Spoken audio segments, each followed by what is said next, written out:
আসসালামু আলাইকুম। শীতকালে কিন্তু প্রচুর ফুলকপি পাওয়া যায়। এই ফুলকপিতে গতানুগতিক ঝোল আর তরকারি ছাড়াও তৈরি করে নেওয়া যায় মজার মজার খাবার। আজকে আমি আপনাদের সাথে সেরকম একটি রেসিপি শেয়ার করতে চলেছি। আজকে আপনাদের তৈরি করে দেখাবো ফুলকপি দিয়ে তৈরি মজার পরোটার রেসিপি। আশা করব আপনাদের কাছে ভালো লাগবে।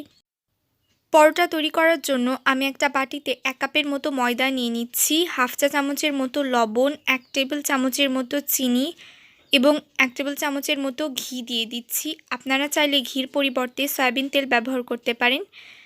ঘির সাথে ময়দাটা খুব ভালোভাবে মিশিয়ে নিচ্ছি। আমি এখানে 1/3 কাপ প্লাস 1 টেবিল চামচের মতো নর্মাল টেম্পারেচারে থাকা পানি নিয়েছি। অল্প অল্প করে পানি দিয়ে ডোটা তৈরি করে নিতে হবে। ডোটা কিন্তু বেশি সফট হওয়া যাবে না। ডো যদি বেশি সফট হয় তাহলে ভেতরে পুর দেওয়ার পর পুরটা বের হয়ে আসার সম্ভাবনা বেশি থাকে। তাই একটু শক্ত করেই খামিরটা তৈরি করে নিতে হবে। এটাকে রেস্টে রেখে দিতে হবে 15 থেকে 20 মিনিটের মতো। আমি এখানে ফুলকপি গ্রেটারের বড় ছিদ্রওয়ালা অংশ দিয়ে গ্রেট করে নিয়েছি। আপনারাও চেষ্টা করবেন বড় ছিদ্রওয়ালা অংশ দিয়ে গ্রেট করে নিতে। ভেতরের ফিলিংটা তৈরি করে নেওয়ার জন্য একটা কড়াইয়ে 3 টেবিল চামচের মতো সরিষার তেল দিয়ে দিচ্ছি। এর সঙ্গে দিয়ে দিচ্ছি হাফ চা চামচের মতো জিরা এবং পরিমাণ মতো পেঁয়াজ। পেঁয়াজটা লালচে হয়ে যাওয়া পর্যন্ত ভেজে নিচ্ছি। যখন দেখবেন পেঁয়াজের কালারটা চেঞ্জ হয়ে গিয়েছে, আমরা যে আগে থেকে ফুলকপিগুলো গ্রেট করে রেখেছিলাম সেই ফুলকপিটা সম্পূর্ণ দিয়ে দিচ্ছি। ফুলকপিটা আমাদেরকে 30 সেকেন্ডের মতো ভেজে নিতে হবে। 30 সেকেন্ড পর ফুলকপিটা একপাশে সাইড করে একটু জায়গা করে নিচ্ছি যেখানে আমরা আলুর পুরটা তৈরি করব। এর জন্য 2 টেবিল চামচের মতো তেল এবং সামান্য একটু পেঁয়াজটা ভেজে নিচ্ছি। পেঁয়াজের কালারটা চেঞ্জ হয়ে যাওয়ার পর এতে আমরা মশলা অ্যাড করব। দিয়ে দিচ্ছি হাফ চা চামচের মতো লাল মরিচের গুঁড়ো, 1/4 চা চামচের মতো হলুদ গুঁড়ো এবং হাফ চা চামচের মতো লবণ। মশলাটা যাতে পুড়ে না যায় এজন্য আমি একটু পানি দিয়ে দিচ্ছি। এবার মশলাটাকে কষিয়ে নিতে হবে যতক্ষণ না তেলটা উপরে চলে আসছে। আমার মশলা কষানো হয়ে গিয়েছে। আমি এতে কেটে রাখা আলু দিয়ে দিচ্ছি। আমি 4-5টা আলু কিউব করে কেটে নিয়েছি। এরপর এর ভেতরে পরিমাণ মতো পানি দিয়ে দিচ্ছি যাতে আলুটা খুব ভালোভাবে সেদ্ধ হতে পারে।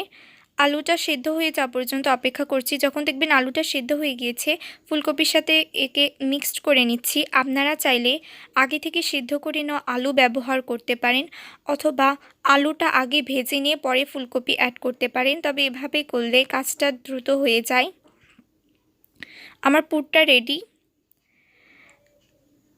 এরপর আমি এতে হাফ চা চামচের মতো গরম মশলার গুঁড়ো দিয়ে দিচ্ছি। এর ভিতরে আছে জিরা, এলাচ এবং লং। আমি খুব ভালোভাবে গুঁড়ো করে নিয়ে এতে অ্যাড করে দিয়েছি। পুরটাকে সমান 2 ভাগে ভাগ করে নিয়েছি। ইতোমধ্যে আমাদের ডোটাও রেডি। ডোটাকেও আমি সমান 2 ভাগে ভাগ করে নিচ্ছি। এবার হাতের সাহায্যে গোল করে নিচ্ছি। হাতের সাহায্যে চেপে চেপে একটু বড় করে নিচ্ছি আমরা, কারণ এতে ফিলিংটা ঢোকাবো। অর্ধেকটা পরিমাণ পুর আমি ভেতরে দিয়ে দিচ্ছি। আপনারা আপনাদের পছন্দ মতো পুর অ্যাড করতে পারবেন, তবে বেশি পুর অ্যাড না করাই ভালো। এতে পুরটা বের হয়ে যাওয়ার সম্ভাবনা বেশি থাকে এবং ভাঁজ করতেও একটু অসুবিধা হয়। আমি যেভাবে দেখিয়ে দিচ্ছি আপনারাও ঠিক একইভাবে এটাকে মুড়িয়ে নেবেন, তাহলে একটু মোড়াতে সুবিধা হয়। দেখুন আমার পুরটা বেশি হয়ে গিয়েছে, তাই আমার একটু ঝামেলা হচ্ছে এটাকে সিল করতে। আপনারা অল্প করে পুর দেওয়ার চেষ্টা করবেন। আমি এবার স্ক্রিনে যেভাবে দেখিয়ে দিচ্ছি আপনারা ঠিক একইভাবে ভাঁজ করে নেওয়ার চেষ্টা করবেন। চারপাশ থেকে টেনে টেনে নিয়ে মুখটাকে বন্ধ করে দিতে হবে।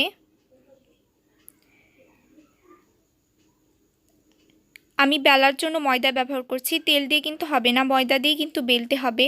আর জোরে জোরে বেলা যাবে না। প্রথমে আমি হাতের সাহায্যে একটু বড় করে নিচ্ছি যাতে বেলতে সুবিধা হয়।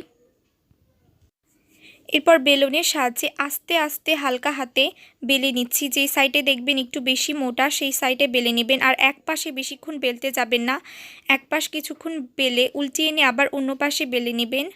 যদি দেখেন পুরটা কোথাও থেকে বের হয়ে যাচ্ছে, ওখানে একটু ময়দা ছিটিয়ে দিয়ে আবার আগের মতো বেলে নেবেন। এভাবে আমি বেলে নিচ্ছি। আর বেশি পাতলা করার দরকার নেই। আমি এভাবে যেভাবে রেখেছি আপনারাও ঠিক একই পুরুতে তৈরি করে নিতে পারেন। পরোটা সেঁকে নেওয়ার জন্য আমি একটা প্যানের উপরে পরোটাটা বসিয়ে দিয়েছি। আমি কিন্তু প্রথম পর্যায়ে তেল দিইনি। প্রথমে এই চারপাশে কাঁচা ভাবটা যখন চলে যাবে তখন এতে উপর থেকে ঘি দিয়ে দিচ্ছি। আপনারা চাইলে এই পর্যায়ে সয়াবিন তেলও ব্যবহার করতে পারেন।